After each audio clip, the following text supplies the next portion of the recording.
Muy buenos días, tardes o noches, dependiendo del rincón del mundo y la hora en la cual nos sintonicen. Mi nombre es Sergio Dini y el podcast del día de hoy tenemos un invitado que se llama Andrés García, quien es egresado de la Universidad de los Andes y además está cursando el posgrado en Derecho Mercantil. El día de hoy abordaremos en el podcast un tema que consideramos muy importante, que tiene que ver con cuáles son los problemas más comunes que se están presentando en la actualidad en las empresas merideñas en general. Entonces, sin más preámbulo, bienvenido Andrés, es un honor tenerte con nosotros el día de hoy. Colega, el placer es mío. Gracias por la calurosa bienvenida. Andrés, entrando en materia, tengo varias preguntas que hacerte, pero alguna de las que me parecen más importantes tiene que ver específicamente con el tema del que vamos a hablar hoy. Y me gustaría saber desde tu experiencia, eh, ya sea como abogado o a nivel personal, de trabajo, antes o después de graduarte como abogado, ¿cuáles son los problemas que tú llegaste a detectar que pudieran ser los más comunes en las empresas merideñas a día de hoy? Excelente pregunta para iniciar, Sergio. Fíjate que uno de los mayores conflictos que se están dando actualmente en las empresas merideñas, y no solo en las merideñas, en cualquier empresa, vienen dados por recursos humanos. Considero que este es el órgano vital, el corazón de toda empresa, porque es que de recursos humanos dependen otros departamentos y del buen funcionamiento de la empresa. Yo antes de obtener mi título de abogado, trabajé en una empresa de ventas de embutidos acá en Mérida, que tenía sucursales no solamente acá, sino en El Vigía, en Barinas y hasta en el Ok, mismo Páramo. Desempeñé el área de vendedor. En su momento me dijeron que yo iba a ser el vendedor. Eso fue a mediados de pandemia. Trabajé alrededor de unos 4 meses y estando allá adentro, noté una cantidad de conflictos que tú ahorita te preguntas, ¿cómo pudo funcionar o cómo puede seguir funcionando una empresa con tales problemáticas? entiendo, Andrés. Me gustaría que, si fuera posible, me hablaras un poco acerca del rol que desempeñabas tú en la empresa y también de los demás trabajadores de esa empresa y, si fuera posible, eh, el del gerente. Como no, tocaste un punto importante. Anteriormente te decía que yo desempeñaba el cargo de vendedor. Yo era el vendedor. En su momento no tenía un contrato, no tenía algún manual donde se delimitaran Ujú, mis funciones. Sin embargo, ujú, ellos me dijeron, tú vas a ser el vendedor de la empresa. Ya sabes cuál es tu puesto, qué rol vas a desempeñar. ujú. Pero a la hora de yo estar dentro de la empresa, podía ser charcutero, podía suplir a alguno de los cajeros y de los gerentes ni hablar. Y digo gerente, hablo en plural, porque teníamos dos gerentes que estaban a cargo. Es decir, si alguno de los trabajadores tenía algún problema, necesitaba algún permiso, estábamos siempre con esa duda, esa inquietud de a quién le vamos a solicitar el permiso. Hay Ok. dos jefes a cargo. Si quizás este me lo dé, el otro no me lo va a dar, o va a haber algún tipo de conflicto entre ellos. Era algo loco. De hecho, fíjate que ellos siendo gerentes también podían estar en caja porque había momentos en los que el cajero salía a almorzar y alguno de los gerentes, alguno de los dos, estaba en ese puesto. Cuando yo tenía que salir a descansar, a hacer cualquier cosa, el gerente podía tomar el cargo de vendedor. Entonces nunca estuve limitada como que esa función que tenía cada uno, el charcutero a veces era el vendedor. Es decir, si alguno de nosotros, de los Ok. compañeros que estábamos allí trabajando, por X razón, no podíamos cumplir en ese momento con nuestro rol, cualquiera podía suplirlo. O sea que básicamente, en primer lugar, no había una jerarquía establecida, ¿no? Y había una confusión de roles, o sea, básicamente no habían roles definidos. Porque No lo si me dices habían. que tú puedes cumplir como vendedor roles de charcutero y el charcutero podía ser cajero, o sea, el cajero podía ser de vendedor, o sea, básicamente tenemos un problema de organización. De organización. Ese era el problema. Es más, Sergio, fíjate que cuando ellos me contrataron, que me estaban diciendo cuál era la labor que yo iba a desarrollar dentro de la empresa, cuál iba a ser mi rol, me dijeron que yo iba a ser vendedor. Yo era el vendedor. Yo sabía qué debía hacer. Sin embargo, a la hora de que algunos de mis compañeros no pudieran hacer su labor, estuviesen ocupados, yo los podía ayudar, podía suplir su puesto. Ellos decían que eso era una manera de compañerismo, trabajo en equipo, para terminar más rápido la jornada, salir más temprano. O sea, que desde el principio se te asomaba la idea, o mejor dicho, disfrazaban la idea de que no existía organización con el hecho del compañerismo, de vamos a ayudarnos, todos somos un equipo, todos podemos ejercer las funciones que el otro en algún momento esté almorzando, o vamos a complementarnos, o sea, lo hacían ver como algo normal o como un supuesto trabajo en equipo, cuando realmente lo que no había, como acabamos de decir, es que no había ningún tipo de organización y roles definidos. Exactamente, lo que tú dices. Tocaste una palabra clave, disfraz. Intentaban disfrazar compañerismo con suplir el puesto y hacer la labor que no me correspondía. Siempre fue así, siempre. A mí me gustaría saber qué tipo de conocimiento tenían los empleados acerca de lo relacionado a los derechos del trabajador, a la jornada laboral, por ejemplo, las 40 horas semanales, los días libres, en las horas extra, si, no sé si las llegaron a hacer, si las hubiere, qué conocimiento tenían respecto al pago de las horas extra y sobre todo al tema de ley orgánica de trabajo, lo optimado, conocimientos básicos incluso pudiéramos hablar hasta de los derechos laborales que están consagrados en la Constitución. ¿Tenían idea de algo de eso o realmente ignoraban gran parte de las cosas que te estoy hablando? Yo sabía a la hora que entraba a la empresa, pero no sabía a la hora de salida, empezando por allí, ¿no? Mi jornada laboral se podía extender, ¿qué te digo yo? Más de 40 horas a la semana. Ujú. Yo podía entrar a las 7 de la mañana y eran las 8 o 9 de la noche y yo seguía dentro de la empresa. No teníamos una hora definida. Sí contábamos con una hora de descanso, la cual era variable. A ver, podía almorzar, la hora de descanso era la hora de almuerzo. Yo podía almorzar un día a las 2, otro día a las 3, otro día a las 4. Todo dependiendo de la fluidez de clientela que había dentro del establecimiento. A la hora de que yo salía a almorzar, a descansar, lo que te digo, cualquiera de mis compañeros me iba a suplantar. Iba a hacer el cargo de vendedor mientras yo no estaba allí dentro de la empresa. Ninguno de mis compañeros conocía estas cuestiones de las leyes, desconocía totalmente lo que era la LOXIMAT, la ley de los trabajadores, jamás se quejaron de ello.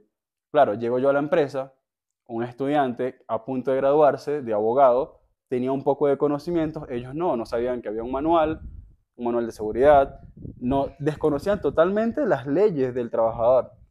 Se estaban violando, obviamente. Imagínate tú, la jornada laboral de más de 40 horas, el descanso, teníamos un solo día libre a la semana, el cual podía ser rotativo. En eso estábamos conscientes. Sin embargo, cada 2 domingos librábamos un domingo, es decir, cada 15 días teníamos 2 días libres, se puede decir así. Pero de resto ellos desconocían totalmente la ley como tal. Wow, o sea, es preocupante el hecho de que se ha normalizado que la gente o el trabajador en general no tenga conocimiento de las leyes que lo amparan e incluso también se ha estado normalizando por lo que me comentas, y yo lo he llegado a ver en otras empresas también, el hecho de que eh, no hay roles definidos, entonces lo ven como normal, como que todo el mundo, los mal llamados toderos, ¿no? Como Los que todos podemos toderos. ayudar, todos podemos hacer todo, cualquiera pasa el punto, o sea, son cosas, incluso hasta darle clave a la tarjeta se ha normalizado en este país. Sergio, tú vas a cualquier empresa, sea grande, sea pequeña, acá en la ciudad o en cualquier lado, y tú ves a un carnicero pasando el punto de venta. Vas a una farmacia y la gerente está vendiendo, está haciendo la labor de cajera. Hemos normalizado esto de que cada persona no tiene delimitada cuál es su función dentro de la empresa. Oye, pero una de las preguntas que te hice, que creo que te faltó contestarme, es respecto al tema de las horas extras. O sea, me gustaría que me orientaras lo máximo posible en cuanto a tu experiencia en esa empresa con las horas extras. O sea, ¿eran bien remuneradas? ¿Cuántas horas se permitían como máximo por empleado? ¿Cómo se gestionaba? No, mira, estando yo ahí dentro, en ese tiempo que trabajé, ¿no? Hasta el momento en que renuncié, jamás se me pagó una hora extra. Ahí no nos pagaban horas extras. Es lo que te digo, trabajábamos más de 12 horas al día y hasta donde yo supe, a ninguno se le pagaba hora extra. Nunca. Me gustaría saber qué nivel de conocimiento tenían los empleados acerca de las normas sanitarias y de los riesgos en el medio ambiente laboral, además de si hubo en algún momento algún tipo de capacitación para los empleados y cómo fue dicha capacitación. Mira, la falta de conocimiento en cuanto a las normas sanitarias y los riesgos de la seguridad laboral fue una de las problemáticas más grandes que yo pude notar estando allí dentro. Te dije que laboré durante casi 4 meses y en todo ese tiempo, sino hasta 2 semanas antes de yo renunciar, fue que tuvimos una capacitación. De resto, imagínate tú, todo el tiempo que yo estuve laborando, jamás supe qué no se debía hacer, cómo me debía cuidar o de qué debía cuidarme. Por ser vendedor, y en su momento, la empresa manejaba una clientela demasiado grande. me exponía mucho a los rayos del sol, porque tenía que tomar pedidos fuera de la empresa, fuera del establecimiento, y no usaba ni siquiera una gorra. O sea, no te da ningún tipo de implemento de Nada, protección. no contábamos con ningún tipo de equipos necesarios para el Ok. cuidado de nosotros mismos.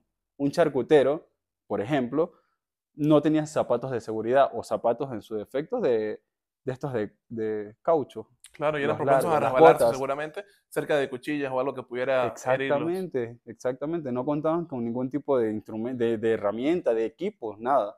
No tuvimos una capacitación, sino como te dije, antes de yo renunciar, fue un experto en la materia, nos reunió todo y nos explicó, mira, esto se hace así, tú no debes hacer esto, cuidado si te resbalas, cuidado al momento de levantar alguna cesta.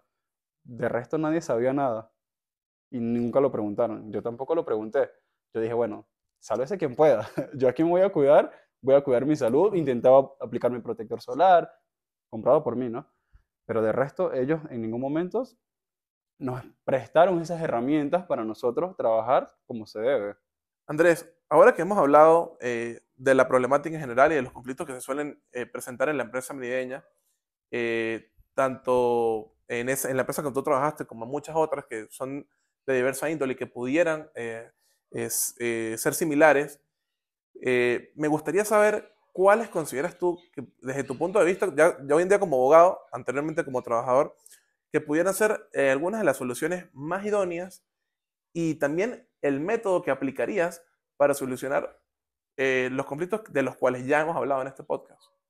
En lo personal, a cualquier empresa por la cual esté pasando por una situación parecida, que estoy seguro que son muchas, yo les plantearía solucionar este tipo de conflictos desde el método de la negociación. Fíjate que es el método que más se encuadra a esto. El método de la negociación no es más que cuando hay conflictos, hay diferentes opiniones entre una parte y otra. ¿Qué hacen las personas? En este caso, en la empresa, se intentan comunicar de manera privada y directa para intentar llegar a un consenso y lidiar con la situación. Intentar solucionarlo de la mejor manera, relajada, sin necesidad de que un tercero intervenga, sino entre parte y parte llegan a un consenso y logran efectivamente pues buscar la mejor solución para el momento o para esa Para esa situación en concreto, básicamente. situación en concreta. Sí, en efecto, yo concuerdo en que quizá la negociación sea uno de los métodos más idóneos para poder solucionar este tipo de problemas. Considero que es un método directo e ineludible en este tipo de situaciones y en la mayoría de las situaciones o de las problemáticas que se pueden llegar a presentar, suele ser el método que en lo personal recomiendo sea el primero en ser evaluado, a ver si es posible aplicar al caso Por concreto. supuesto. Además de que de allí pueden venir de diversas soluciones desde el punto de vista de las habilidades gerenciales, como por ejemplo la visión del entorno, la toma de decisiones, la repetición e incluso la comunicación efectiva, que a su vez nos permiten dar soluciones como por ejemplo los eventos de capacitación a nivel de jornadas laborales, eh, eh, jornadas relacionadas a la seguridad del medio ambiente de trabajo, también a lo relacionado a la salud mental y sanitaria, e incluso, si me apuras y vamos más allá, pudiéramos hablar del caso de la redacción y difusión de algún manual de trabajo interno. Ya que tocas el tema de las jornadas, de llevar a cabo jornadas de capacitación, considero sumamente importante llevarlas a cabo en cuanto a temas de acoso laboral. Fíjate que estando allá adentro, acabo de recordar, se vivió de cerca este tipo de sucesos, el acoso laboral, por parte de un jefe hacia un empleado. Claro, estando el empleado un poco vulnerable, esta gente desconocía todo este tipo de leyes o qué los Uh-huh. podían parar, no sabían cómo actuar ante esta situación, que es Había un estado de alarmante. indefensión. Exacto. Exactamente, demasiado complicado. Uno que estaba allí dentro lo vivía, sabía cómo era, pero intentaba brindar ayuda. No era abogado, pero estaba encaminado a hacerlo, ¿no? Okay. Intenté brindar ayuda, pero siempre estaba el temor por parte de esa persona a que podía perder el trabajo y estaba en situación de vulnerabilidad. Otra solución, otra posible solución, considero yo que sería necesaria, aparte de todas estas capacitaciones, las jornadas que has estado mencionando, sería realizar un tipo de auditoría interna por parte de la empresa para constatar que efectivamente se están cumpliendo las normativas, todo este tipo de manual de procedimientos, que todo en la empresa esté en orden. Considero que es sumamente importante y no se está llevando a cabo actualmente.